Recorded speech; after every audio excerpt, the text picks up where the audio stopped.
It's 1 o'clock. I'd like to call the meeting of the Petersburg Borough, January 5th meeting to order. And with that, would the clerk please call the roll? Mayor Lynn, Here. Vice Mayor Stanton Gregor, Here. Member Martin, Here. Member Mucci, Here. Member Newman, Here. Member Schwartz, Here. Member Valentine. Here. We have a full assembly today on this snowy day. And with that, next is the voluntary Pledge of Allegiance. Pledge allegiance to the flag of the United States of America and to the republic for which it stands, one nation, under God, indivisible, with liberty and justice for all. Righty. Moving on the agenda, we have one set of minutes to approve from the meeting of December 1st, 2025. Do I have a motion to approve those minutes? So moved. Second. Okay, it's been moved by Member Stanton Gregor and seconded by Member Mucci. Are there any changes? Okay. Hearing and seeing none, all those in favor say aye. Aye. Okay, with that, I'll move on. Moving to I need an approval of today's meeting agenda. So moved. Second. Second. Are there any amendments to that agenda? Okay, seeing none, I'll let the clerk, if you please call the order on the agenda, approval of the agenda, please. Member Mucci, Yes. Vice Mayor Stanton Gregor, Yes. Member Valentine, Yes. Member Schwartz, Mayor Lynn, Yes. Member Newman. Yeah. Member Martin. All righty, thank you. Moving on, there are no public hearings today. Under bid awards, there's no bid awards. And that moves me on to persons to be heard related to items on today's agenda. Is there anybody that wants to talk to items on today's agenda? If you would, please come forward, state your name, and you have 5 minutes. My name's Tom Kowalski. I live on Cornelius Road. And I'm speaking to the agenda item referring to discussions with Title Network. And I just wanted to bring to light a few things since the last time I stood here. The Title Network is working under a grant received through Clinton Haida to spend basically $50 million to erect Title communications infrastructure for wireless internet. And when they first brought that application to the federal government, they did not indicate that they intended on putting any kind of infrastructure in Petersburg. As a matter of fact, the map that they used excluded all of Mitkoff Island together. A lot of the towns that they should be using this money for, including Yakutat, Angoon, Gustavus, Klawock, Thorn Bay, Skagway, Pelican, Saxman, Tenakee Springs. None of those communities are in communication with TitleNet, and there are no plans of them, hard plans of building any infrastructure in those remote communities. They are, however, they've started the discussions with the communities of Huna, Craig, Kassan, Heidelberg, and Haines only recently. They've done some work in Sitka. They've met an awful lot of opposition in Sitka. They did some work in Wrangell. They are facing opposition in Wrangell as well. They're doing work here in Petersburg. They're also facing opposition here in Petersburg.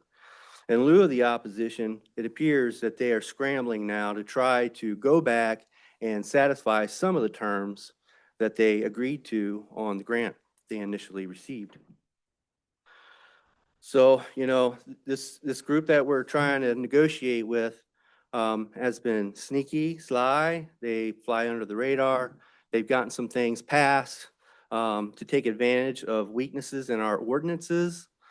And there's a great cost to what they're doing. They've erected a tower on Mill Road, and it's only 2/3 built. There's another third of a section waiting to be topped off, probably after all their meetings and negotiations. But they're not putting the money where they said they were going to put it. Instead, they're putting it in our backyard. And we don't need it. We already have 2 sources of fiber optic cables. A lot of us are using Starlink. It's a very inexpensive way to receive wireless internet.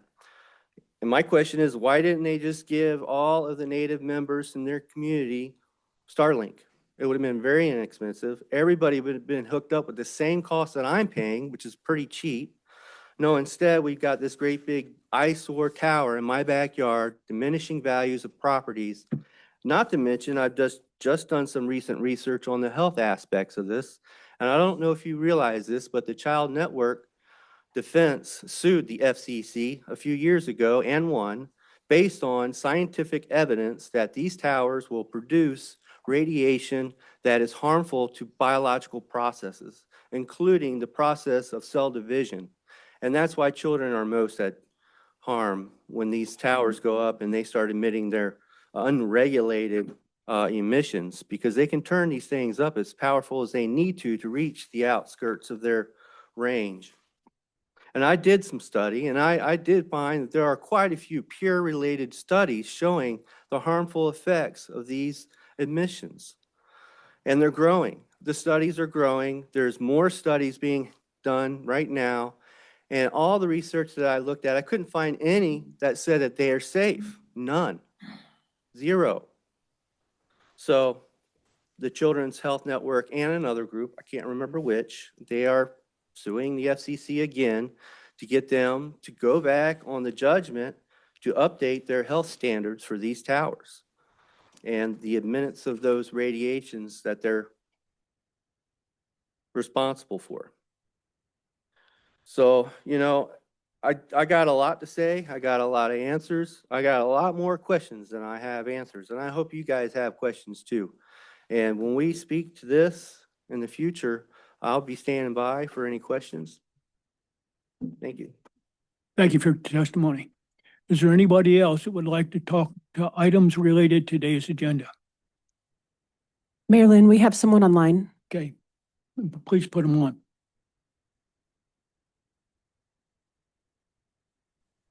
Okay, Hey, Chris. everyone. How you doing? Doesn't look like we get video today, so you're spared. Hey, my name is Chris Cropley. I am calling in from Anchorage, and I am the director of Tidal Network. And I just wanted to let you guys know I'm here to respond to any questions that you may have. And would just highly encourage everyone to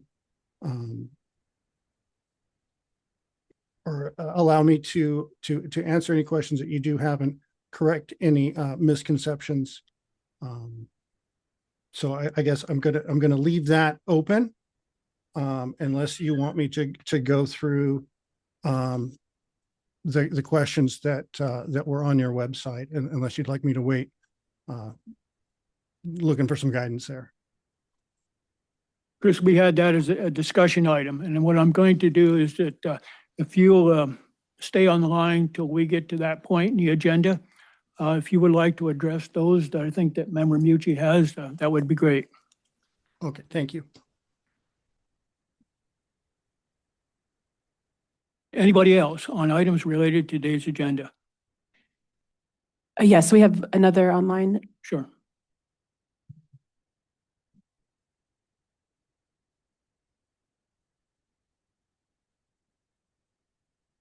Go ahead, Mr. Beebe, you have the floor and you have 5 minutes. Can you hear me okay? We can hear you, Mr. Beebe. Okay. You state your name and you have, and who you represent, and you have 5 minutes. Thank you. All right. My name is David Beebe. I'm representing myself. And as a non-tribal borough resident of 40 years and Starlink customer for the last several years, I'm trying to understand the purpose and need behind the $50 million Tlingit and Haida tribal tidal business model. Purpose and need, of course, is central to public projects and helps guide the development of alternatives while ensuring that the project is justified and aligned with community needs. In this case, there are well-established private health and safety concerns, along with private property devaluation and quality of life costs registered in at least 3 communities in Southeast. I would hope that because the borough finds its code of ordinances blindsided by decades of FCC refusals to update safe exposure limits, that the public trust is upheld and functions in the public's best interests. After all, there are hundreds of studies indicating public health consequences to non-ionizing electromagnetic radio frequencies. These consequences of EMF dosage are imposed disproportionately on children's smaller developing bodies. Basically, both adults and children are now test subjects, depending upon a government who lied for decades that tobacco and many other for-profit enterprises were also harmless. So given when all one needs is electricity, a cell phone, and an unobstructed view of the sky, exactly what is Tidal Network providing that is not already available to its allegedly underserved customers that they don't already have access to? So how did or will, because Tidal refuses to provide the facts around the determination of underserved populations creating a digital divide in Southeast Alaska, how did the determination of underserved populations of the borough occur in Petersburg? Also, 2 days after our canceled meeting yesterday, there was I should say that of our last meeting in December, there was an attempted abandonment of the independence by FCC Chairman Brendan Carr. On December 17th, Brendan Carr told a Senate committee that the FCC is not formally an independent agency. When asked by Senator Ben Ray Lujan, yes or no, is the FCC an independent agency? So the question is the government process that has failed us going to be understood by the local government process that needs to be taking into consideration all of these factors? So thank you very much for this, and I look forward to hearing an explanation for many of these questions. Okay, thank you for testimony. Is there anybody else on the line on today? Okay, thank you. Hearing none, I'll move on then to persons to be heard unrelated to today's agenda. Is there anybody that would like to talk to that? Thank you. Come forward and please state your name and who you represent, and you have 5 minutes. Thank you. Mr. Mayor, Assembly members, I'm Andy Wright. I am here representing myself today. I reside at 237 Mitkoff Highway, also known as Ground Zero. Takes quite a bit to get me out of my cave these days. I would hope that the presence of somebody who has lived here since 1969 and prior to this day never spoke at a council meeting would pick your curiosity. I left town this fall to go red crab fishing on October 31st. At that time, I had no knowledge of the plan for construction of towers. When I returned around 2 weeks later, the dark tower was being erected a few hundred yards away from my home. To say I was stunned would be an understatement. Then the question started. How could a nearly 200-foot tower go up so fast and so close without my knowledge? Then came the uncomfortable answers. It's your fault. Your fault for not attending the meetings. You know, the ones we had during the fishing season that you didn't know about. Your fault for building near industrial property. And you should know the rules. We don't have to notify people about what goes on industrial property. And so it begins, the circular fire squad of finger pointing. Is there a rule that says you can't notify property owners of things of this nature? Could you have? It seems to me we have a systemic communications failure. And the reality of the situation is that we have city officials and employees planting flags by archaic codes and regulations, reading to the letter of the law outdated zoning criteria that doesn't protect the community. And no one knows this better than Tribal Network / Tlingit Haida. They are sitting back and smiling right now because they know the signs. They know how to divide and conquer. Oh, but they've done nothing wrong legally? Maybe not, but morally, is taking advantage of a town full of hillbillies ethically sound? In the end, we really are here all in this together. We all have something in common here.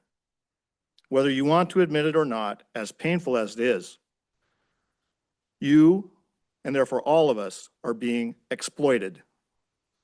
They have taken advantage of the low-hanging fruit known as Petersburg, and this should be a wake-up call for all of us.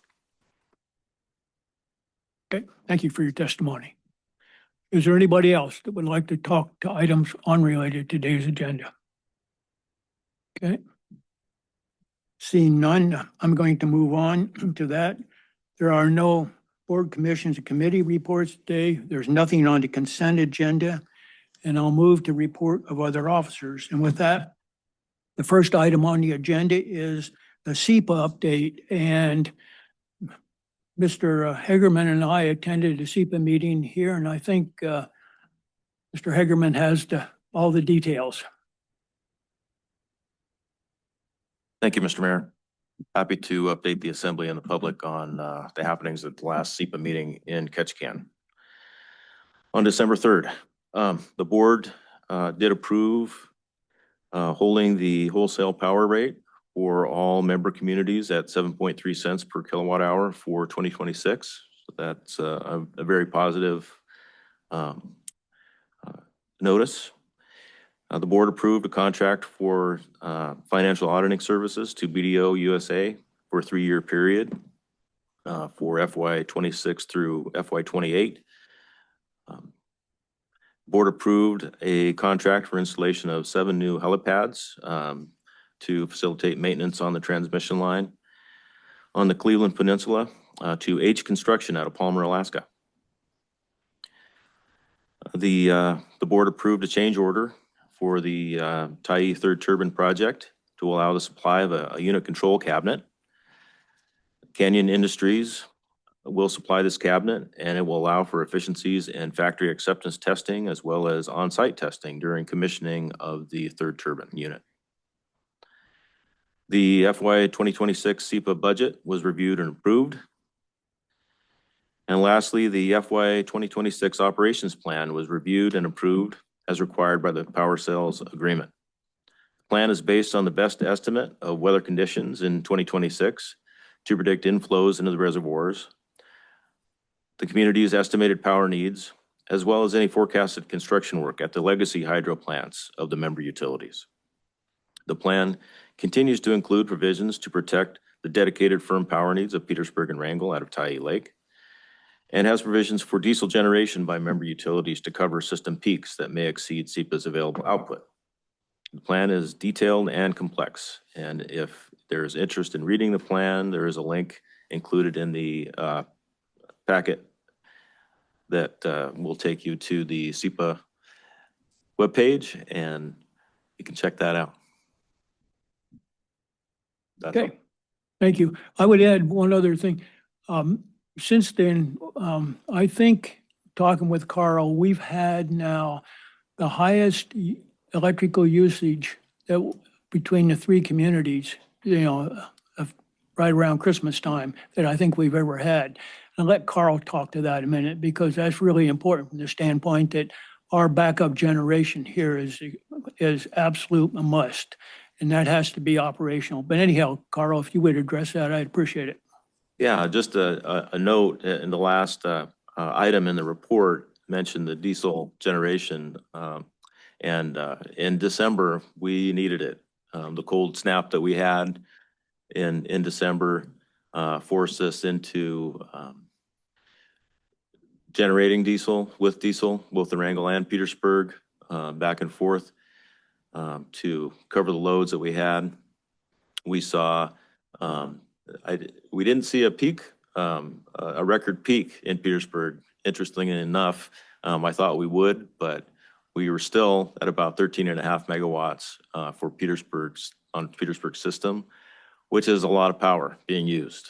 The kilowatt hours that were purchased from SEPA in December increased over November by about 2.5 million kilowatt hours. So it was a substantial increase, and the entire system was operating at some time at the coldest points just under 60 megawatts. So it was an incredible amount of power being generated both by SEPA, Petersburg and Wrangell to support peak shaving, and also in Ketchikan when the loads got at their highest point. Any questions for Carl? Member Mucci? Thank you, Mr. Mayor.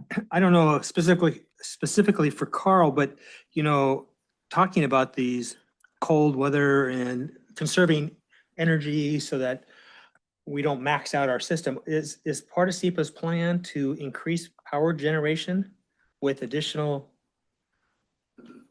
dams or something, so that this is something that doesn't happen every year? Or is this, because if and where I'm going with this is, if we had an industry in town that was using up a lot of electricity and we maxed out the residential, are we at a tipping point somewhere where we need to pay attention and do more power generation?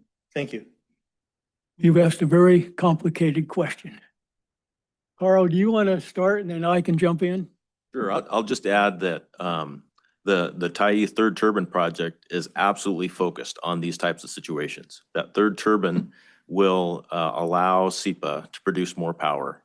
It'll be a turbine in about roughly the same size as the other two, so the total output of Tyee Lake generation capacity will be upwards of 36 megawatts instead of 24.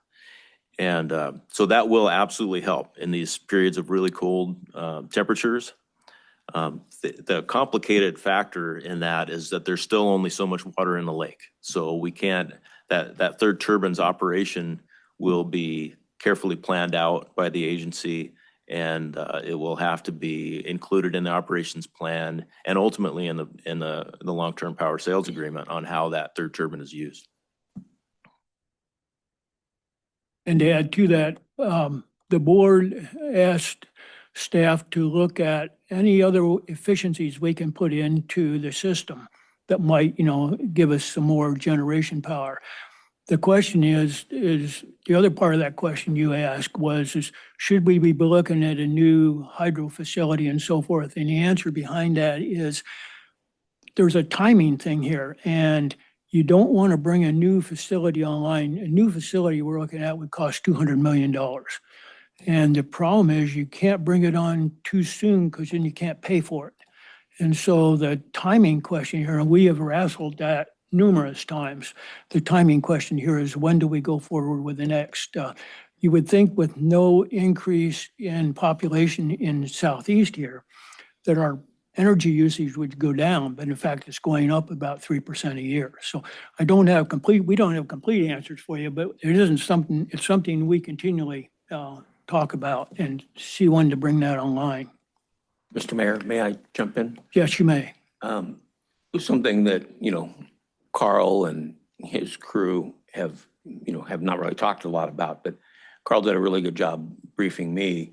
When we started our current generation project to bring a new generator on board, he says, as soon as we're done with this one, we've got to start another one. And so it's, that's just to keep up with the growth so that we have backup power available. That also allows us to use that to shave peaks when necessary. So, the challenge is those projects are 3 years, give or take 2-3 years. I mean, if we're lucky. So we have to start now on a problem that we may have an answer for later, but for the most part, if we want to add another generator, we got to start on it, soon. So we're not sitting on our hands, I guess is the point, but it's an expensive proposition and it takes a ton of planning. Thanks. To add to that, I think that Carl and crew have done a fantastic job of bringing the new generation back on and finding grants that actually help pay for it. So a lot of credit to them to save the community money. Okay, thank you. Okay, unless there's other questions, I'll move on to Petersburg Medical Center, and Mr. Hofstetter has an update, I believe, for the assembly. Hi, good afternoon. Phil Hofstetter, Petersburg Medical Center CEO.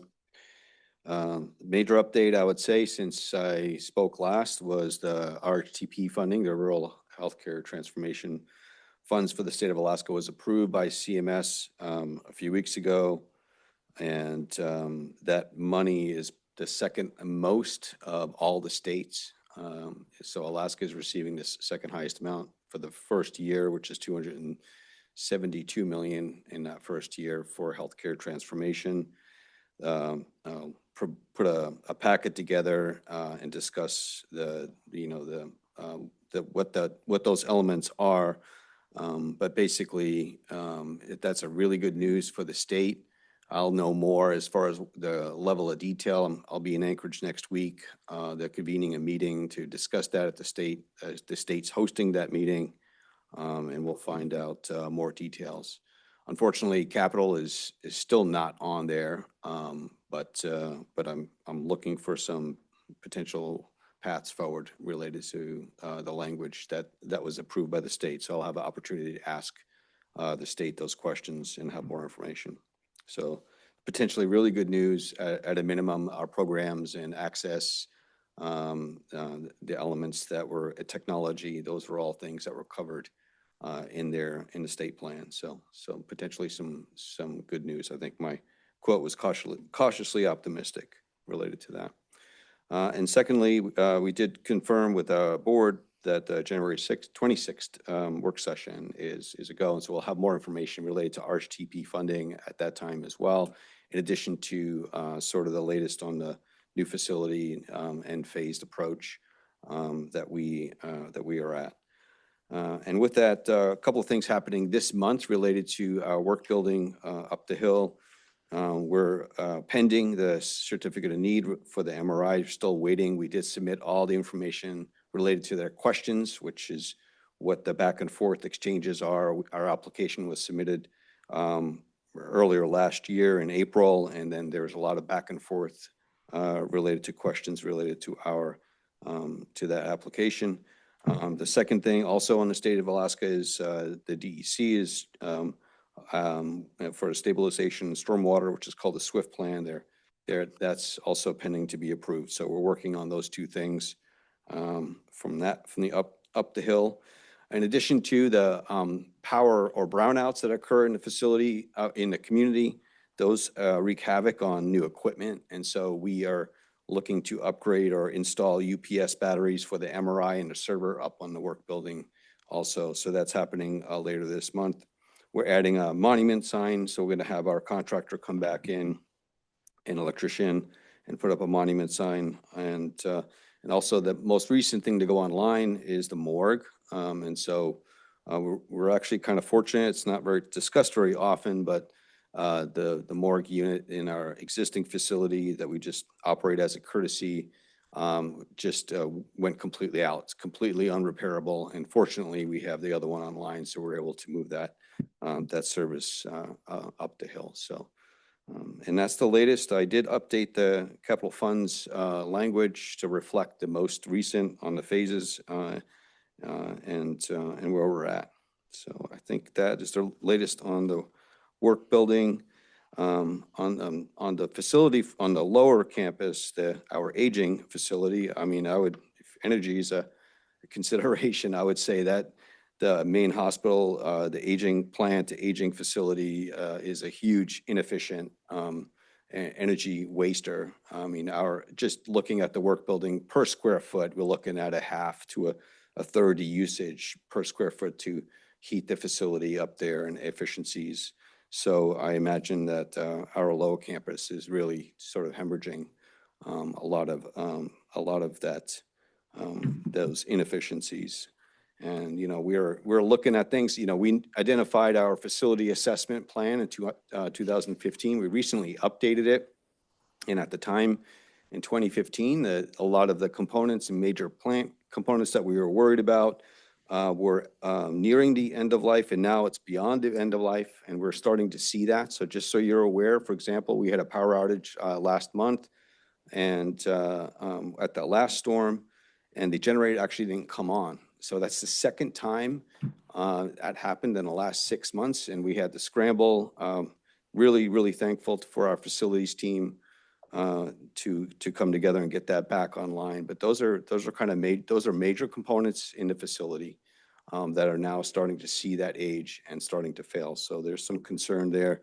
Just on Friday, we had our HVAC heating system just completely drain out. I think what happened was up in the attic of our is a cold attic, and there's some with the cold potentially is some frozen coolant or heating components. So in any case, there's a lot of work that's being done just to maintain that building, and I'm concerned about the life of that building really coming to a head. So, and those are my updates.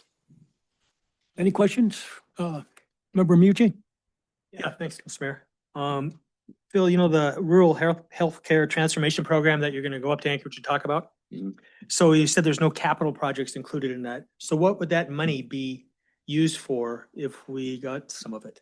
Yeah, there's a list of 7 things: technology, infrastructure, technology upgrades related to healthcare, sustainability, financial sustainability. So basically, I believe that's sort of code to looking at the way our payer models are and how can we make those, improve those aspects, and looking for projects that can demonstrate some of those things. I pitched a few projects related to sharing risk pool. For example, one of the things that we see in our small community is that we have small businesses and we have to get health insurance. Right now, there's laws that prevent us working together as a community to share in that risk.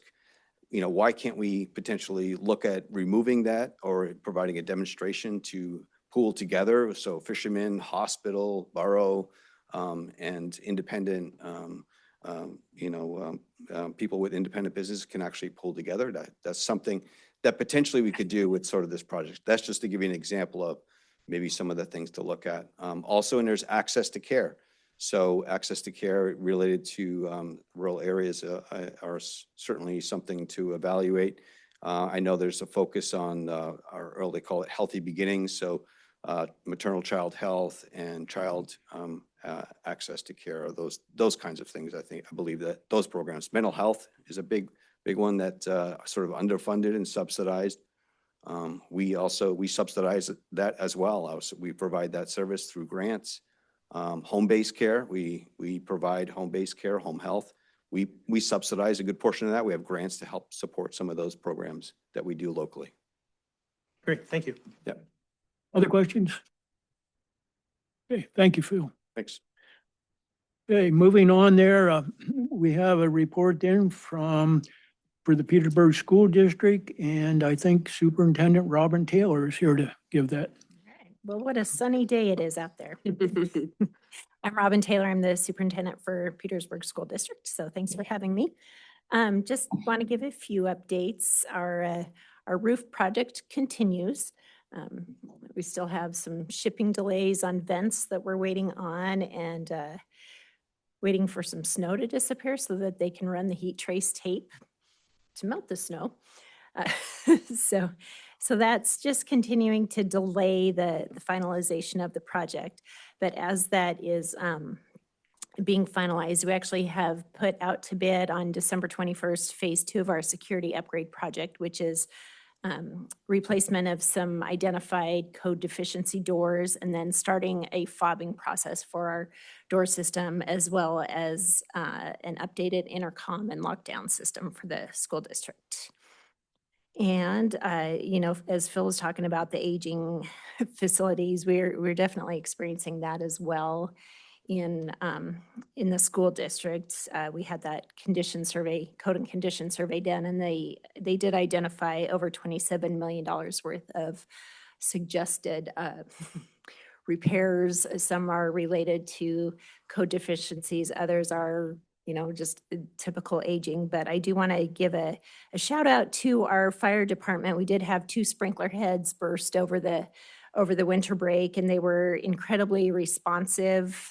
So I just appreciated how quickly they responded to the building. And at one point there were just probably 3 or 4 of us on site that day, and not knowing where to turn the water off. It's really nice when people respond quickly.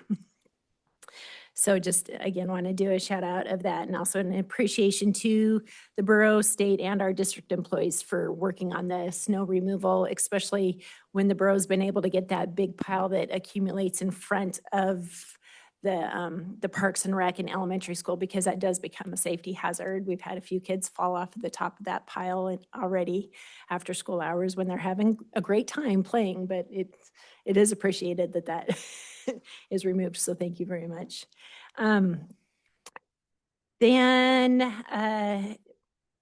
basketball and cheer season is underway. Our kids just had a whirlwind, especially our boys basketball team, of a winter break. I think they've had three rounds of play since going into the winter break. I did just learn on my way down here that they overheaded their flight home, so now they're stuck in Juneau, and we'll see when they actually do make it home. But do appreciate the community's support for the school district in all aspects, from activities to athletics, and most importantly with our teaching staff and instruction that occurs daily. Thank you. Mhm. Is there any questions for Superintendent Taylor? No, hearing none. Thank you, Robin. Moving on then to the next item here is the mayor's report, and that's fairly short today. We're under the mayor's report, we're having the assembly and the borough staff is going to have a work session on January 6th at noon to discuss housing solutions in Petersburg. The purpose of this session is to review current plans and projects, what's being done, and determine whether or not the borough itself needs to take any new or additional actions to what's being done.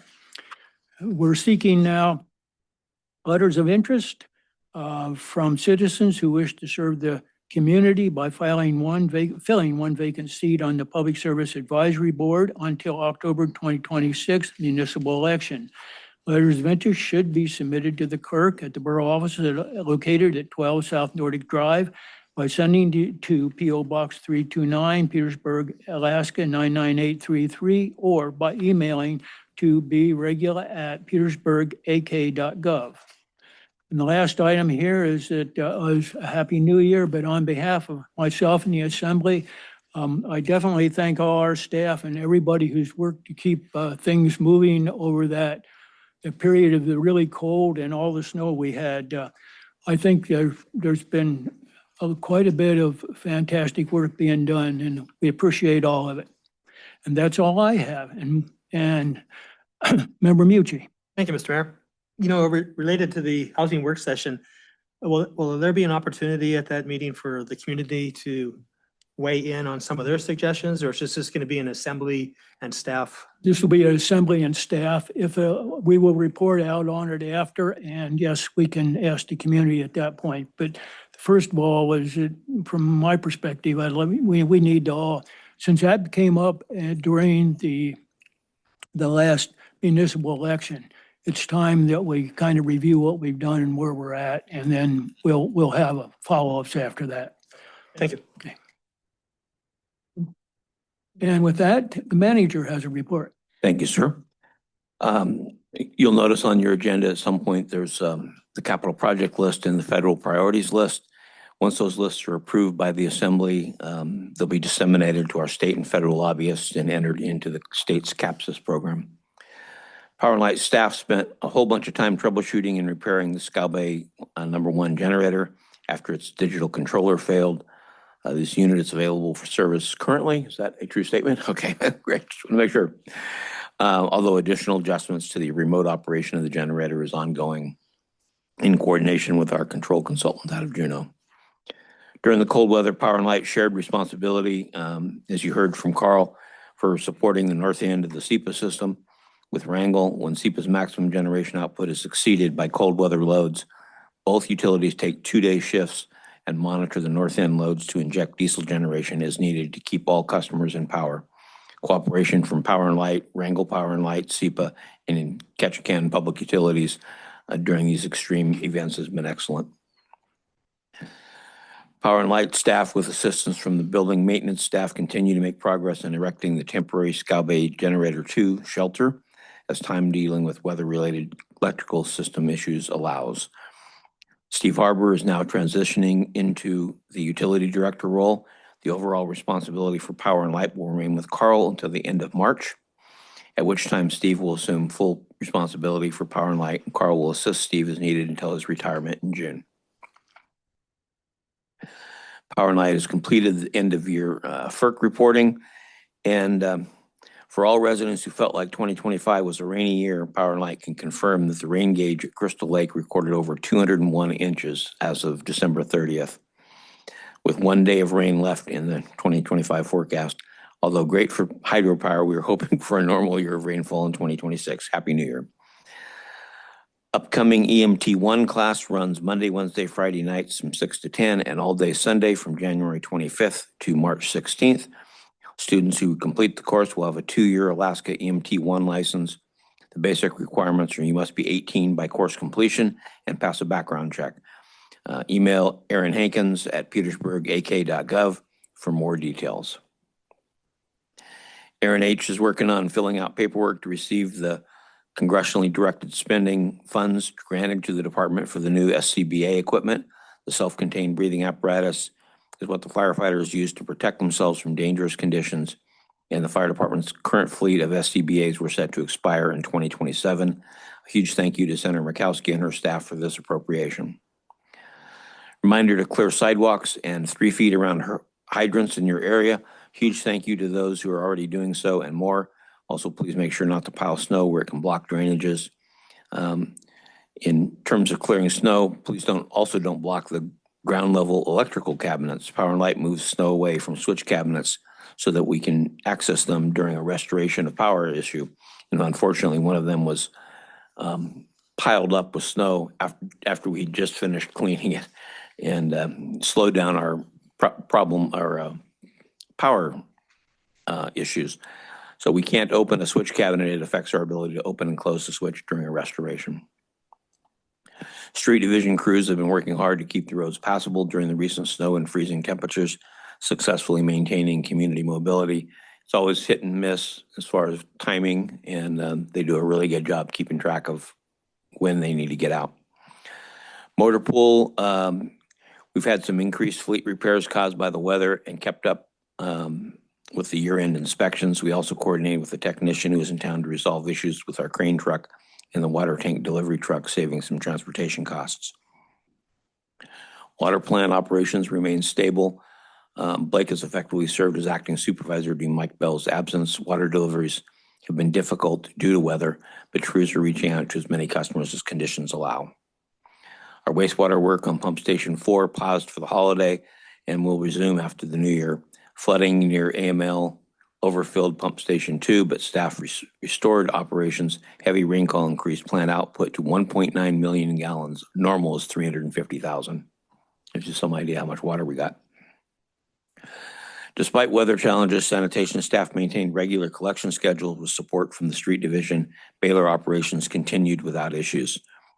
Building maintenance provided a lot of support to our street division during peak work load and assisted Power and Light with constructing the Scow Bay Generator 2 shelter while continuing routine borough building maintenance. Youth volleyball registration is open, season to start in January, and we will be gearing up for swim lessons that will begin in February with a swim placement assessment scheduled for January 27th. Indoor triathlon on January 17th. Teams and individuals welcome sign up at Parks and Rec. And during our below freezing temperatures, borough maintenance and Apex Refrigeration addressed a leaking circulation pump that helps provide heat to 24 apartments and elderly housing, keeping our residents safe and warm. Big thank you to both, to the Rotarians and St. Catherine's Catholic Church for providing my Mountain View Manor residents with an annual Christmas party and an annual caroling from the church. Assisted living staff has been providing consistent, compassionate care to our residents despite being short-staffed. If you or someone with a heart for our elders, please consider applying for a permanent or on-call position in Mountain View Manor. And that's it, unless there's questions. Thank you. Question, Member Stan Gregor. Thank you, Mr. Mayor. This is more just a clarifier for the manager and maybe for some of our new assembly members in terms of the capital project list. I remember when I first got on the assembly, sometimes we'd spend 2 hours nitpicking which was 1, which was 6, everyone looking at our wish lists. And so correct me if I'm mistaken, Mr. Manager, like when we get down to that portion, the order of operations is not nearly as important as having the things we want on that list. Because if the money, might not be money for what our number 1 is, but there could be number 4. So once it's in the system, it could be allocated that way, if I'm remembering things correctly, sir. So through the mayor, I always want to encourage assembly members to speak out on the capital project list. There's basically 2 different lists. One is what we talk about is on the big spreadsheets you have, and that's what goes into CAPSIS, which is the state of Alaska's legislative capital project list. The chance of getting any money from CAPSIS over the last 3 or 4 years is about almost 0. So really getting it on the list, as Assemblymember Stanton Gregor says, just being on the list. Our legislators will review it even in bad years when it comes to capital spending. If they have money at the last minute, they'll review the list and see if there's anything on the project list that they can maybe possibly fund. But I like to have the top, 8 or so priorities, which is the smaller spreadsheet, just so I can speak to it if I get a call from one of our delegation at the state level. The federal list is a little different. It looks more like a letter, and you'll see some of the same projects. But reality is, I go based on having a conversation with our federal lobbyist who says they're really interested in funding, fill in the blank. So that list is really driven a lot by what I hear from Sebastian in DC. He meets with the delegation. Senator Murkowski and Representative Begich are the only 2 that will actually do earmarks. And they'll have a conversation with Seb and talk to him about what are they kind of interested in funding, what do they think will get past Congress, and that becomes what they end up going into a federal system. As you can imagine, they can't handle as many items as what the state does because they're dealing with lists like this from every state. And in the case of Senator Murkowski, every village and town in the state of Alaska, as well as Representative Begich. So I keep that list short because that's what they've asked for. There is opportunity to change it when the assembly gets to that, but generally it's there for a reason because we've had conversations. I also try to have smaller projects as well as big ones because sometimes they don't have a lot of money. If they see a small project, they can slip that in. There's reason for what we do. That does not mean I can't change it if the assembly wants to try to go through that. But definitely the order does not really matter. So anyway, hope I. For that clarifier, Mr. Manager, appreciate it before we get to that item. Thank you. Okay. Other questions for the manager? Okay. Moving on, unfinished business. Ordinance 2025-16, an ordinance amending chapter 4.04 of the municipal code entitled Purchasing to update bid and proposal submissions procedures. This is the 3rd reading. If approved in the 3rd reading, ordinance 2025-16 will amend chapter 4.04 of the municipal code to modernize and clarify the borough's purchasing requirements by allowing electronic submission of responses to invitations to bid and requests for proposals. Ordinance 2025-16 was unanimously approved in its 1st and 2nd readings. Do I have a motion to approve this ordinance? So moved. Second. Okay. It's been moved by Member Stan Gregor, second by Member Valentine. Discussion. Okay, seeing none, would the clerk please call the roll? Vice Mayor Stanton Gregor, Yes. Member Martin, Yes. Member Valentine, Yes. Member Newman, Yes. Member Schwartz, Yes. Member Mucci, Yes. Mayor Lynn. Yes. With that, passes to 7-0.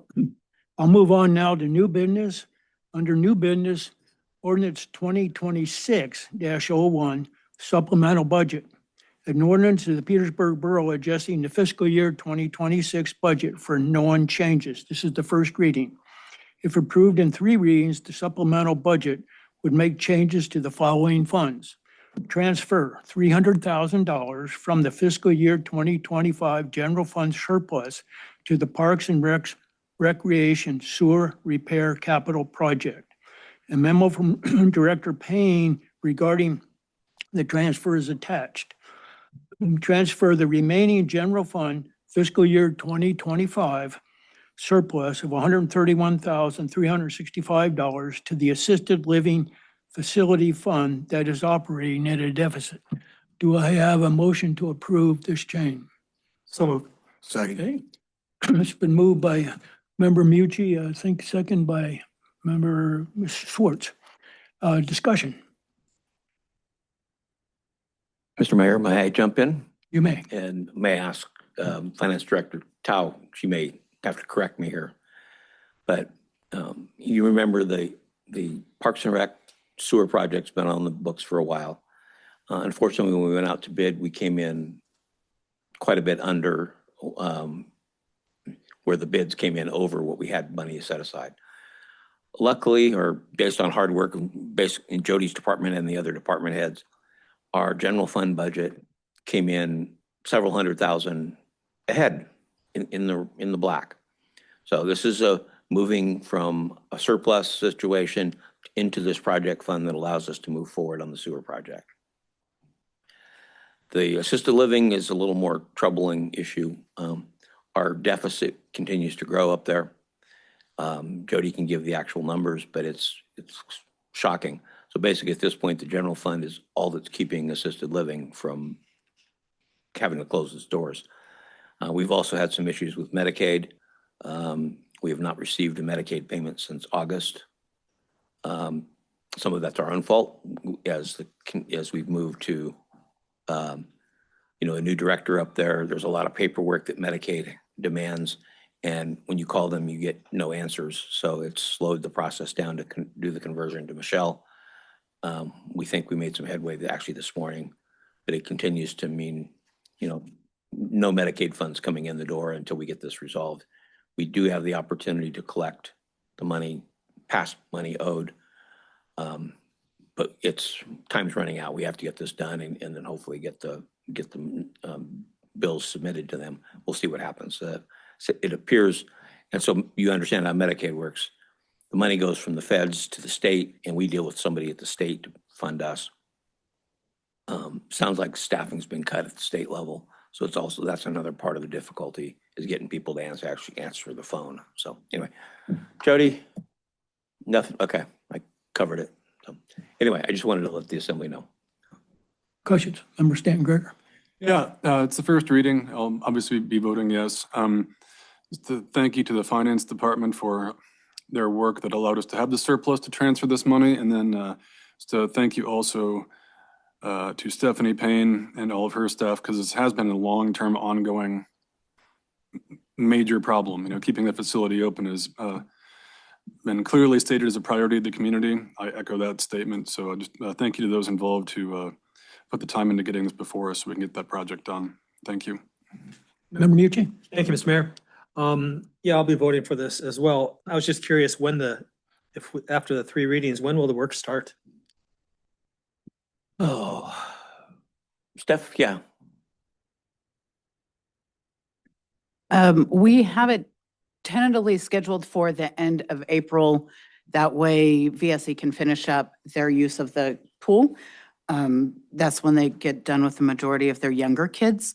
So we won't have such a cluster of kids trying to get down the hallways. We'll have to adjust. My hope is that we will stay open during the construction with a little bit of adjustment as to where people can change, because obviously the locker rooms will be out. So just kind of timing it just right to when the school is done, VSE will be mostly done, and then we'll float into the summer. Thank you. Yes. Other questions from the assembly? if I could ask one of the finance director, in our fiscal year 2024 at the end, what did we subsidize assisted living with? Do you remember offhand approximately? It was about $350,000. So this would be about half of what the needs might be, then is what you're, Yeah, the assisted living actually needs more than that, but I'm going to try to take care of that in the next budget for fiscal year 2027. This $131,000 is just the remaining surplus amount from fiscal year 25. And then the other part of that is the transfer to the swimming pool capital project, so. thank you. Okay. Hearing no other questions, would the clerk please call the roll on? Mayor Lynn, Yes. Member Mucci, Yes. Member Schwartz, Yes. Member Newman, Yes. Member Valentine, Member Martin, Yes. Vice Mayor Stanton Greger. Yes. That passes unanimously. Moving on, Resolution 2025-22, a resolution establishing documents which may be submitted to determine eligibility by low-income senior residents for a senior sales tax exemption. If adopted, Resolution 2025-22 will allow seniors to demonstrate eligibility for a senior sales tax exemption card by providing proof of a pending application for the State of Alaska Senior Benefits Payment Program. Do I have a motion to approve this resolution? So, second. Been moved by Member Valentine, second by Member Mucci. And with that, Member Mucci. Yep, somebody stopped me on the way to the meeting today and just wanted to make sure that if they hadn't heard in 6 months whether they were approved, the borough has the opportunity to extend that to 1 year. So just wanted Thank to you. clarify that. Thank you. With that, I'm going to go back and I thank the finance director for putting this together, but I'd ask if she would explain what this does and then answer, if you could, Member Mucci's question. Yeah, sure. So as we've heard, the state has a substantial backlog of applications needing to be reviewed. And this will allow those seniors waiting to hear back from the state to have a temporary sales tax exemption card during that time. They'll just need to show us proof of application. Usually they get a response saying, thank you, this will be under review. And as we have heard, it has taken longer than 6 months in some cases. So we will allow a 6-month card, how this will work. And then if people are still waiting, they'll talk with me and I can extend it for another 6 months, but not more than a year will be extended. Thank you. Thank you. Other questions from the assembly? Okay. Would the clerk then please call a motion on the resolution? Member Valentine, Yes. Member Schwartz, Yes. Vice Mayor Stanton Greger, Yes. Mayor Lynn, Yes. Member Newman, Yes. Member Mucci, Yes. Member Martin, That resolution passes unanimously. Next resolution is Resolution 2025-23. Resolution adopting an alternative allocation method for the fiscal year 2026 Shared Fisheries Business Tax Program and certifying that this allocation method fairly represents the distribution of significant effects of the fisheries business activities in FMA 18 Central Southeast area. Each year, the borough approves a version of this resolution adopting the alternative allocation method for the current fiscal year's Shared Fisheries Business Tax Program. Finance Director Tao is requesting approval of Resolution 2025-23 for fiscal year 26. Do I have a motion to approve this resolution? So moved. Second. Okay, it's been moved by Member Mucci, seconded by Member Valentine. Any questions or discussion from the assembly? Okay, Member Mucci. Thank you, Mr. Mayor. I don't know, I'm going to throw this out there because I don't know the answer, but on the fisheries business tax program, are those funds allocated to the community based on all fish that is delivered to the community? Or is common property or is cost recovery programs not part of that program? Through the mayor. Finance. I'm not sure about cost recovery at all. This particular fish tax is a very small amount. We'll be receiving $3,400. And this is from fisheries that have tax that's been collected outside the municipal boundaries. And we're sharing it with seven other communities. And basically it's allocated by population for one half, and the other half is by per capita. So this is a very small amount, and I'm sorry, I don't know the That's okay. answer. That's great. Thank you. Other questions? Okay. Would the clerk please call the roll on this resolution? Member Mucci, Yes. Member Martin, Yes. Mayor Lynn, Yes. Member Valentine, Yes. Member Schwartz, Yes. Vice Mayor Stanton Greger, Yes. Member Newman. Yes. Okay, thank you. And that passes unanimously also.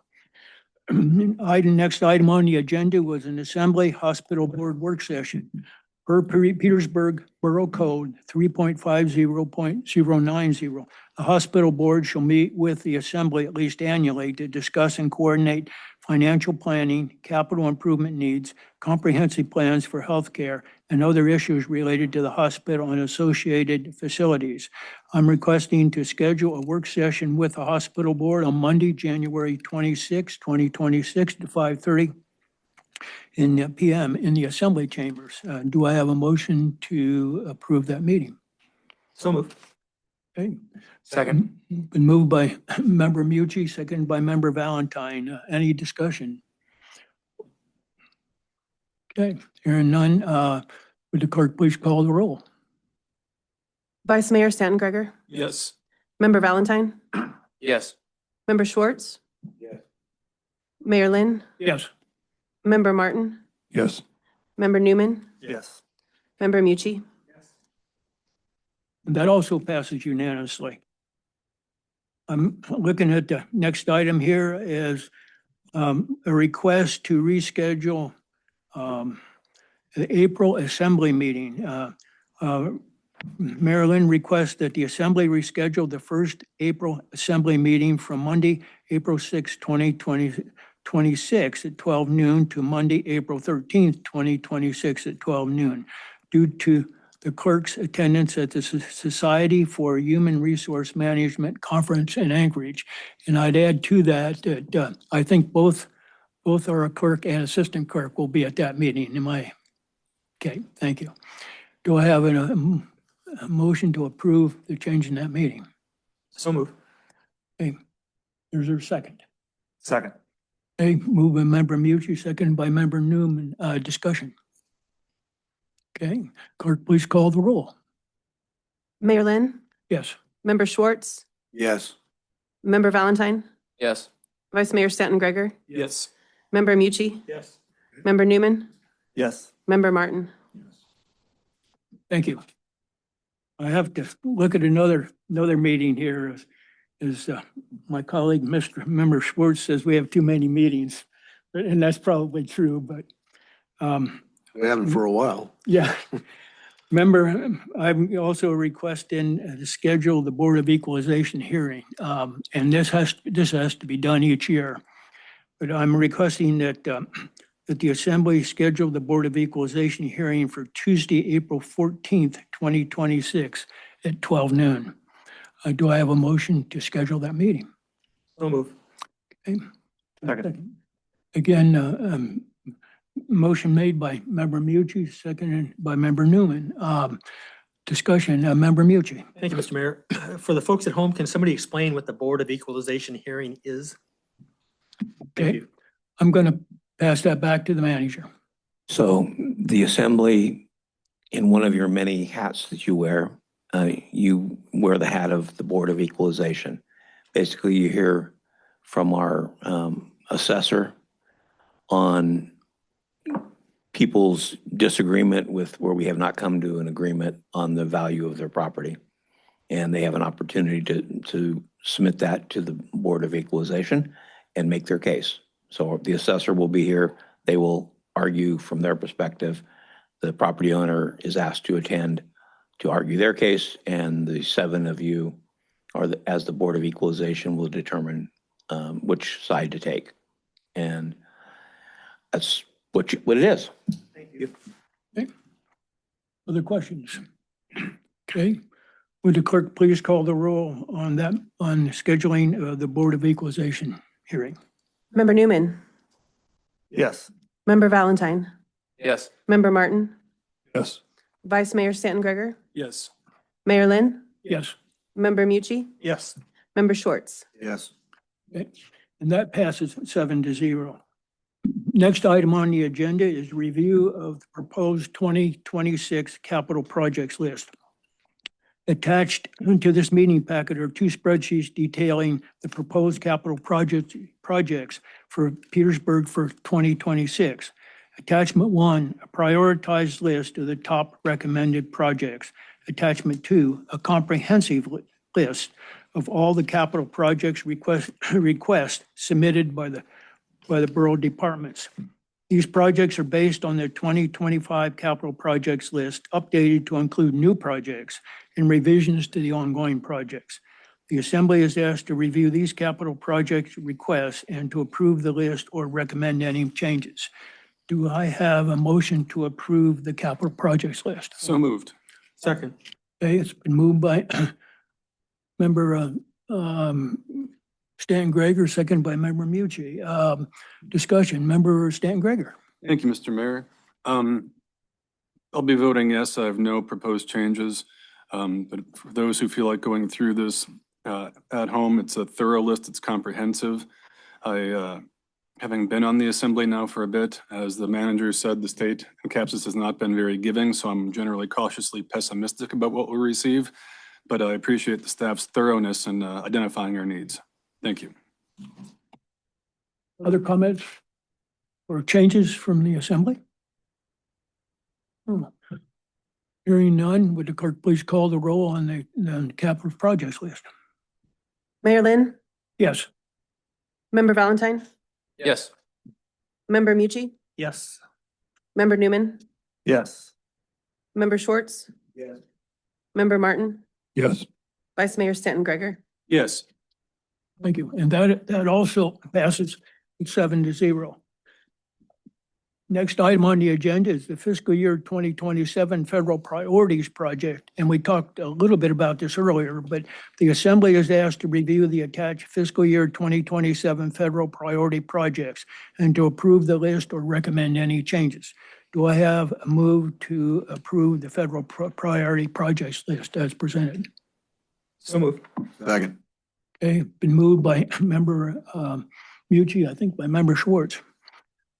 Discussion. Mayor, may I? Yes, I- may. What I'd like to do is a real quick review of each of these projects, tell you what they are. That may Okay. help with. any That would be questions. good.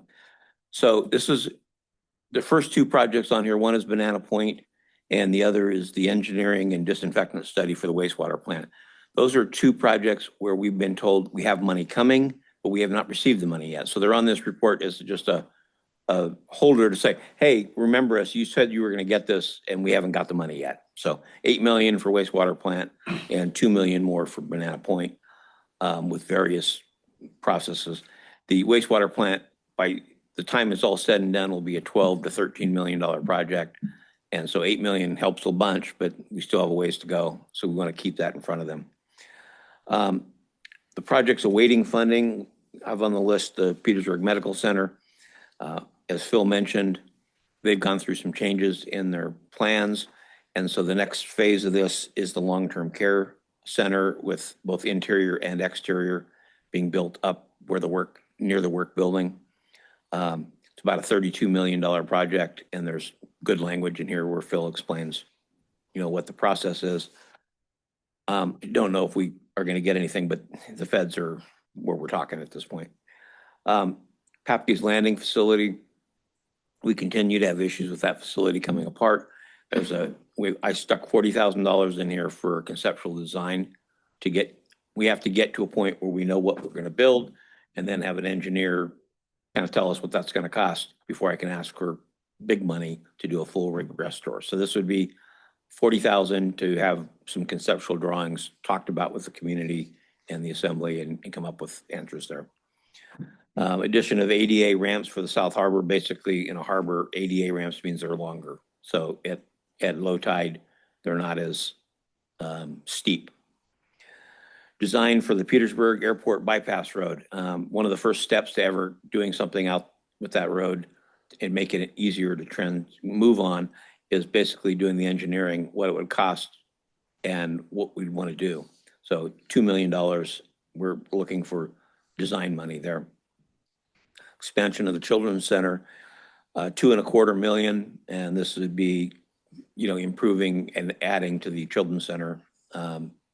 Volunteer Fire Department training area. We're trying to free up as much as we can in the Scow Bay Boatyard. This would be money they could use to buy property on Mitkoff Highway in a similar place to where the current Fire Station 2 is, so we could vacate that, and that could be then part of the Scow Bay development. There is some property coming up for sale that this would do the trick for. Once we have a property, then we can start to design what do we need there, what kind of building and what would that cost. But first step is actually owning some property there. And community cold storage, $250,000 on some repairs to the community cold storage. We're trying to figure out how to fund to keep that facility open. And it's converting a bunch of space that's not usable now into more usable space. We're actually doing some value-added processing in that building now, which is helping with our bottom line. And that's created some bottlenecks in the issues. We're having to put some floor drains in trench drains that involve a lot of concrete work. So our hope is we can get some funding. It's a smaller amount, like I said, $250,000. And sometimes those projects get funded easier than the 30-something $million projects. So anyway, that's a quick list. I can answer any questions. Okay, any questions from the assembly? Hearing none. With that, would you, Clerk, please call the roll? Member Schwartz, Yes. Vice Mayor Stanton Greger, Yes. Member Newman, Yes. Member Mucci, Yes. Member Martin, Mayor Lynn, Yes. Member Valentine. Yes. And that, the federal priorities project list, that passed 7-0. Appointment, well, next item is appointment at large to the Petersburg Economic Development Council. The Borough Assembly has received one letter of interest from Rocio Tejera to serve as the Assembly's appointed member at large to PEDC. Without objection, I would like to appoint Rocio to the 3-year term that begins January 5th, 2026 and ends December 31st, 2028. Do I have a motion to approve that? So move. Second. Okay, moved by Member Mucci, seconded by Member Newman. Discussion? Okay. Would the clerk please call the roll on appointing Rocio to that? Vice Mayor Stanton Greger, Yes. Member Martin, Yes. Member Valentine, Yes. Member Newman, Yes. Member Schwartz, Yes. Member Mucci, Yes. Mayor Lynn. Yes. That also passes 7-0. Next item on the agenda is the Borough Managed Performance Evaluation Timeline. The clerk and myself have put together a timeline. The manager has not had an evaluation for 2+ years. And so it's time that we move forward and do that. And the timeline is in the packet. Do I have a motion to approve that performance evaluation timeline? So moved. Okay, it's been moved by member, I don't remember whether Mucci, Member Stanton Greger, second by Member Mucci. Discussion. Okay, hearing none, again, would the clerk please call the roll? Mayor Lynn, Yes. Member Mucci, Yes. Member Schwartz, Yes. Member Newman, Yeah. Member Valentine, Yes. Member Martin, Yes. Vice Mayor Stanton Greger. Yes. Next item is that I'd like to appoint an individual to help do the manager's evaluation and review to participate with me. I would like to have Member Newman as my person with the approval of the assembly. I would entertain a motion to appoint Member Newman to help Mayor Lynn on the manager evaluation review. Second. Been moved by Member Stan Gregor, second by Member Valentine. Again, would the clerk please call the roll? Member Valentine, Yes. Member Mucci, Yes. Member Martin, Yes. Vice Mayor Stanton Gregor, Yes. Member Schwartz, Member Newman, Yes. Mayor Lynn. Yes, thank you. With that, I'll move down. We're down now on the communications. There's communications to packets that received since November 27th, 2025. And I'll go down to assembly discussion items. Under that, first item and discussion item was on the tower and tidal network. That was requested by Member Mucci. And so that we have Mr. Cropley on the phone. This item is, the purpose of this particular item here is a discussion from assembly members. And so with that, I'm going to come back to you, Mr. Cropley, but I want to have a discussion with the assembly members first. Member Mucci, you have the floor. Yeah, thank you, Mr. Mayor. Yeah, I prepared this list of 12 questions in anticipation of the Tidal Network meeting on the 16th. And since we canceled that meeting on the 15th, these are just questions that I wanted to know about before I was asked to make a decision based on what was going after Steve's negotiation with Tidal Network for the fire hall piece of property. So I'm not really interested. I mean, we can have Mr. Cropley answer these questions this afternoon, but that wasn't my intent with these questions. My intent was just to have these questions out there, and if the assembly wanted to add some additional questions to this, they're more than welcome to. But I did talk to Mr. Cropley this morning before I left the house. He called, and my question to him was, what are you thinking about for the coming to Petersburg? And he's still, they're still trying to sort stuff out with travel plans. But that's the intent of these questions here. It's not to have them answered this afternoon or stuff, but just to have them out there because I need answers to them. And Mr. Cropley tried to answer a few of them, but I was in all my snow gear and sweating like a dog getting out of my house. And yeah, thank you. I think before I go on, are there any other questions I think that needs to be added to his list or other questions from Member Mucci before I go back to Mr. Copeland? Yeah, if I may, it's more of a clarifying point. Yeah, I was bummed that meeting got canceled, but Snowmageddon, what are you going to do? Have you emailed those questions to Tidal Network and anticipating Not yet. them? Oh, excuse me. You haven't yet? Okay.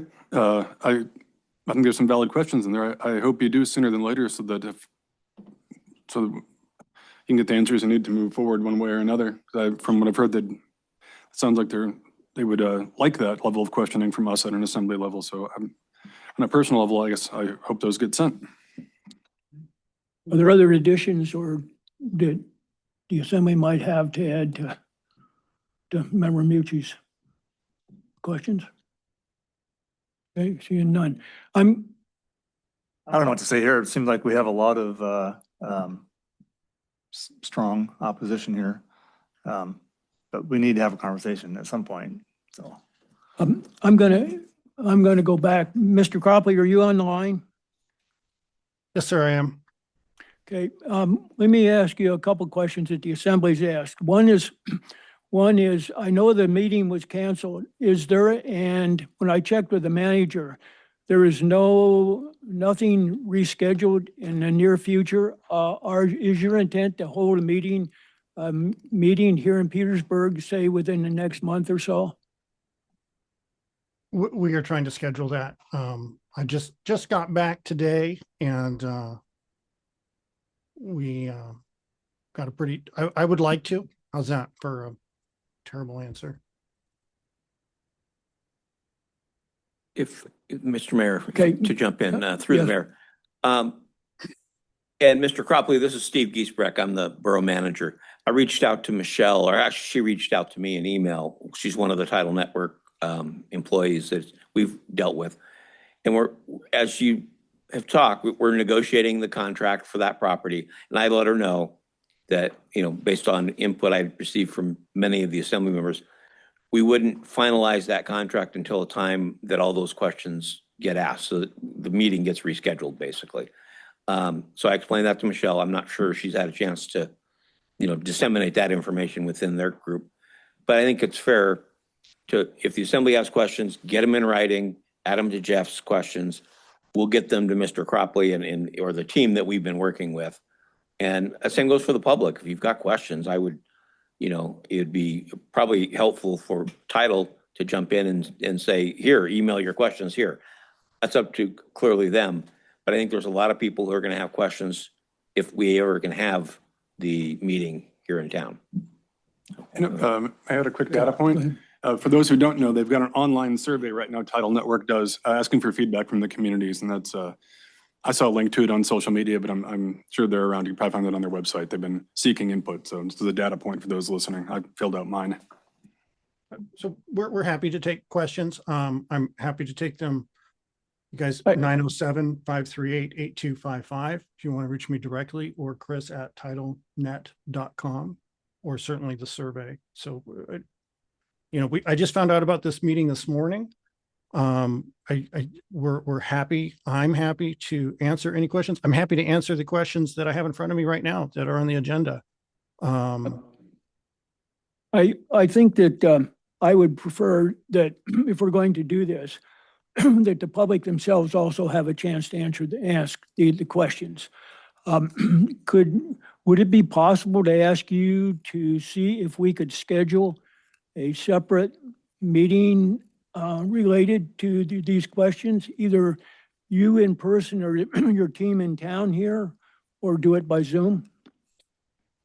Yeah, I'll be honest with you, Mike, January is pretty rough right now. I would love if we could do it virtually, which is not my preference, but is, we could certainly make that happen. Through the mayor, this is Steve. Mr. Cropley, would it be okay if the borough put the link to your email address or whatever email address you'd want it on our website so people could access it easier from here in town? Absolutely, 100%. Happy to, and my phone number. Okay, we have that. I didn't want to start broadcasting it without your No, permission. broadcast away. I'm happy to answer any questions. Thank you. I think from my standpoint, rather than to continue this on, we could also, the questions that Member Mucci has and others that could be added to it, I would be willing to put you on our next agenda to address those questions, if you would be willing to do that. Absolutely. When is that? Is that the 13th? It'll be, I'll have to ask the clerk here the exact date. January 20th at 6 p.m. Would you be available to address those questions? I'll be doing the same thing in Sitka. Oh, wait, you know what? That one got canceled. That got moved to February. Yep, that'll work. 6 o'clock, Petersburg on the 20th. Okay. And if you'd like to come in person, we'd very much like to have you. I would like to be in person. I will run it by my wife. Okay, with that, Member Mucci, you had a question? Yeah, thank you, Mr. Mayor. So January 20th at 6, we're going to maybe have some answers to my questions, but for members of the community who want to submit questions to Mr. Cropley for answers on the 20th, when do they have to be to him by so that the questions make it into the packet for that January 20th meeting? We'd have to have those by January 12th. Noon at January 12th. Yes. Great. Thank you very much. That, Mr. Cropley, if we'd like to have you in person, if you could do that, if you would get back to the manager, that would be really great. Because there is a lot of concern here in town, and anything you could do to help answer some of those questions, I think would help. Yeah, I appreciate the opportunity in the invite, and I will, I'll do everything I can to be there. I'm just not looking to make a commitment that I can't keep unless I can keep it. So, yeah, I think I have great answers to all your things. You know, we're excited to come to Petersburg and invest and build out infrastructure for you guys. Okay. Thank you. We will get the questions we have at this point from Assemblymember Mucci shortly. to Mr. Cropley. And then any other questions the assembly members may have or the public, public can go out direct. We'll put it up on the website, and it takes a day or two, but it'll be up.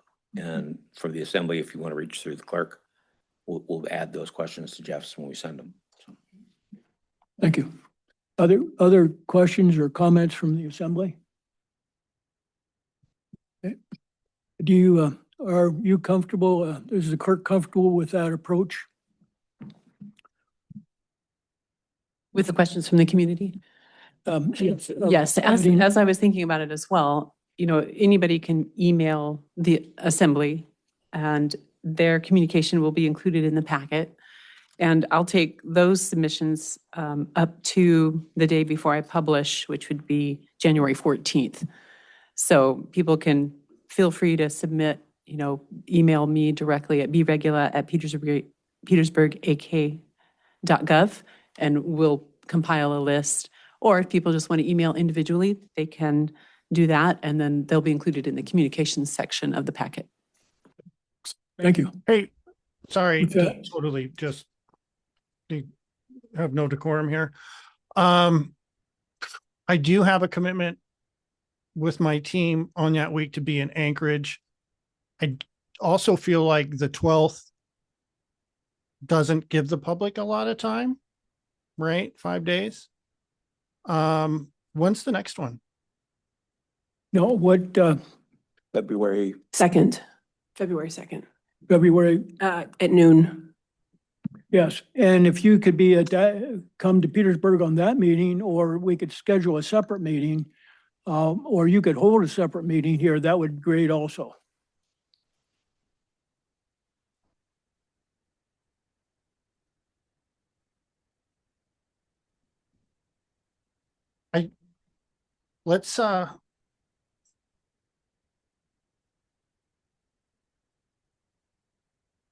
Let's do February the 2nd, and I'll come in person.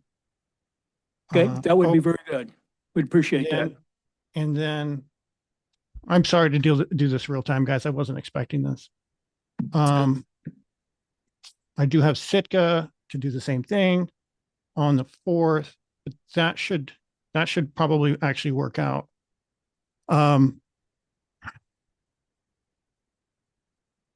Okay, let's aim, I'll make the 2nd work. If it doesn't, I'll have to follow back up with the city manager. And take your advice and set something else up. But I think Petersburg Sitka will work out that week. That would be great, because I know there's a lot of concerns that need to be addressed, so if you could be in person. Me too. I hear you, man. I'm on it. Thank you. Appreciate you guys. Thank you. Member Schwartz. Well, considering the concern in the community, I'm wondering if a noon meeting is, maybe we should do it at 6 p.m. And I don't know how his travel would be. It might be more convenient for a 6 o'clock in the evening for people to get to the meeting, and maybe for his travel as well. Yep, Just throwing it out there. Yeah, we might want to hold a separate session. We could do that, and that's not a bad idea. Let's let the clerk and I talk about that and see what we can do afterwards. That's a good idea. Okay, and with that, if you have other thoughts there, Mr. Copley, you know, the manager available, you know, anytime to talk about these, and we need to address our public's concerns here, and I hope that will help participate with us. With that, Member Mucci, do you have another question? I do not. Okay. Thank you. All righty. Moving on, Manager, do you have any other points? No, sir. Thank you. Okay. I'm going to move on then, Mr. Cropley, and then we'll plan on that meeting on whether it be in the evening or at noon. We'll wrestle that out and then get back to you shortly here on that. With that, we have assembly member comments. Member Stan Gregor. Thank you, Mr. Mayor. I know it was in the mayor's report, but just thank you to all of the borough staff for their extremely hard work over the holidays when they would have rather been at home with their families. Know that it is noticed and recognized and much appreciated. So thank you guys so much. I know it's hard. Secondly, this is a pivot for the other comment. I wanted to address the two folks who came to speak about tidal towers today.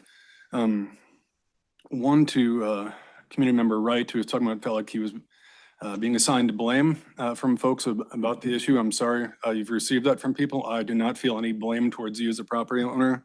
I don't think that's the right approach for people to take. So I'm sorry you've experienced that. One piece I would like to throw out there, though, I've given this issue a lot of thought, is at our last assembly meeting before the Snowmageddon hit, the manager had commented that, Tidal Network to this point had done everything right, followed the rules. In terms of business in general, myself personally as assembly member, I don't think it's a government's job to put undue burden on companies who are following the rules, whether that be Tidal Network, again, using an industrial lot. I have no argument with the property owners who don't like its proximity to residential, but I think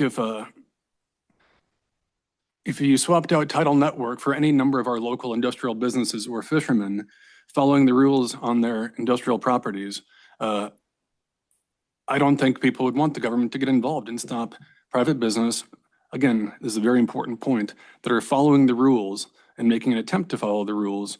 I don't think it's our place to get in the way of that, whether I personally like that business or not.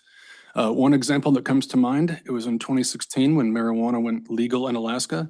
The marijuana shop on Main Street, I did not like that location. Frankly, I thought I wasn't even into the name of the business. That said, though, I don't have to like a business who is following the rules. It's not my personal opinion on a business should not be part of my decision-making process, again, as long as they're following the rules. And I just want to make sure I put that out there, because right now I feel like we're running into exactly that, a company that's following the rules and trying to follow the rules. I don't think it's our place as a government to micromanage personal businesses. Again, sorry to be redundant, they're following the rules. Thank you for your patience with my monologue. Member Mucci.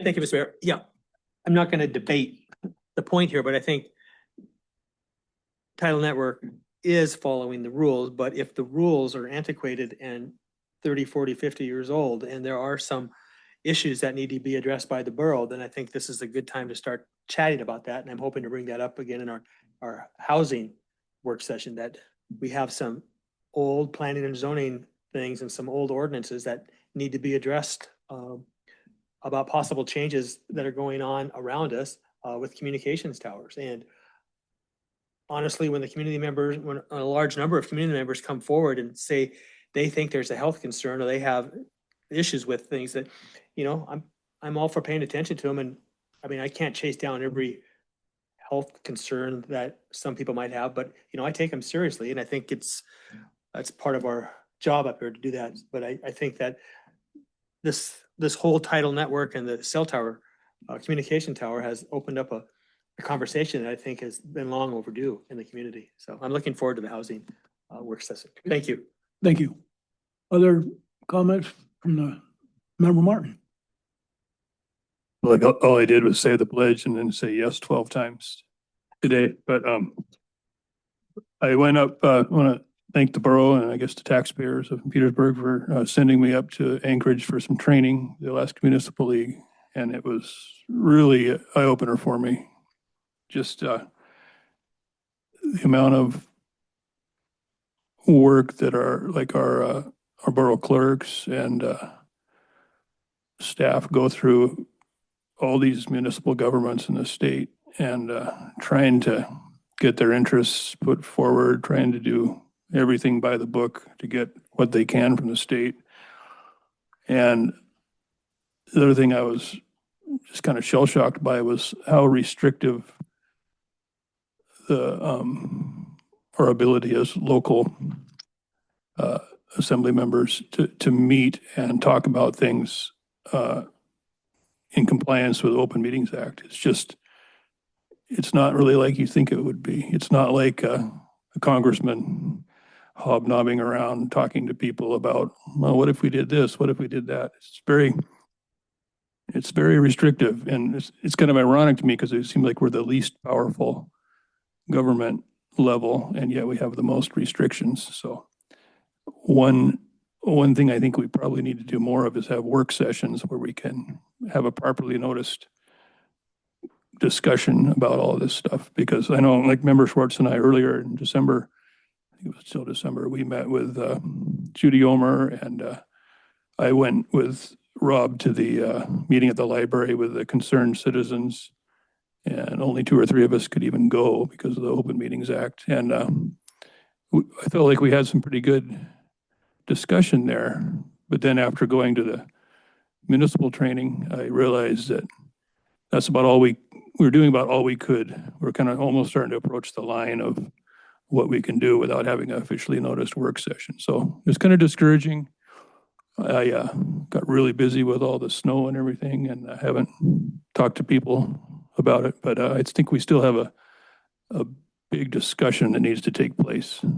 A lot of this stuff, people come and testify, but we don't really get to do the back and forth I think we should. So it's my plug for a more of a properly noticed discussion like Jeff's been working for. Thank you.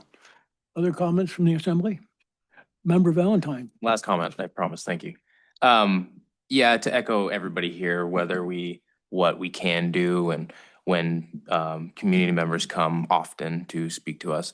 And there's another thing too on our end as well, is that sometimes just in general, we don't know something's a problem until it becomes a problem. So we didn't know that this was going to be a problem until it has now become a problem. So sometimes we get blindsided in that as well. And so we're doing, I think, as best as we can in the sense of now that's being brought up and doing the next steps to hopefully answer the community's questions and, working with Mr. Cropley on the next work meeting so that the public has input as well there. So, yeah, thanks. Thank you. Okay, Member Schwartz. I don't mean to extend it any longer than it already been, but a lot of people aren't here that would have been here had it not been for the weather, and mostly concerned with the tidal network. That being said, you've opened some doors here for them to get questions to tidal. Got phone numbers, emails, surveys. If people are feeling frustrated about this, that would be a really good, get your thoughts organized, your questions organized, get the emails out. It sounds like they're open to phone calls as well, and get that dialed in before we have the public meeting next month. Thank you. Yes, and more time we can give Mr. Cropley to develop those answers to those would be great. So, yes, thank you. Member Mucci. Thank you, Mr. Mayor. I just have a couple. I want to thank everybody who's been working really hard to remove snow. It's just been a mess. Everybody knows it. We're all experiencing it. And I think everybody's doing the best we can. I appreciate people who are digging out fire hydrants. I think that's a big deal. There's nothing worse. I would think that if I was a firefighter or any firefighter and had to hook up to a fire hydrant and I couldn't get to that hydrant, that'd be a big problem. Or if I had to get to that hydrant in my gear and not be able to get it, that would be an issue. So I think that's a big deal for me. And I thank everybody who's been out there doing it. The other one is, I think on this tidal network issue, I think it's going to be really important that we try and have it in the evening. Like somebody mentioned earlier, there's a bunch more people who would have been here had not the weather been as wonderful as it is. So it's just, I think we need to focus on an evening meeting, or it doesn't have to be late, 6 is always a good time for those kind of meetings. So I'd encourage that we focus on an evening meeting for Mr. Cropley. Thank you. Thank you. Mayor Lynn, it looks Yes. like Chris has his hand raised. Is he able to speak at this time? Yes, Chris, do you have something else to add?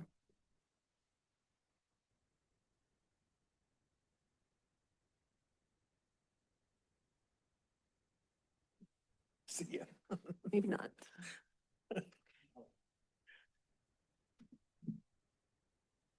That's probably the see ya. Good catch though anyway, Tiffany. Yes, thanks, Stephen. Oh, sorry, I was muted. Oh, great. Talking to myself there.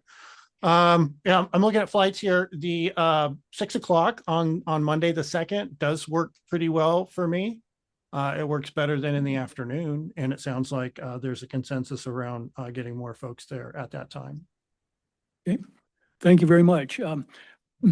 Kirk and I will talk about it after this meeting, and I'm sure she or the manager will get back to you here very shortly.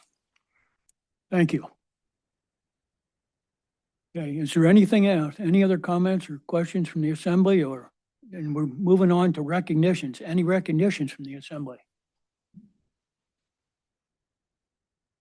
I'd like to recognize everybody that made Christmas and the holiday season so wonderful.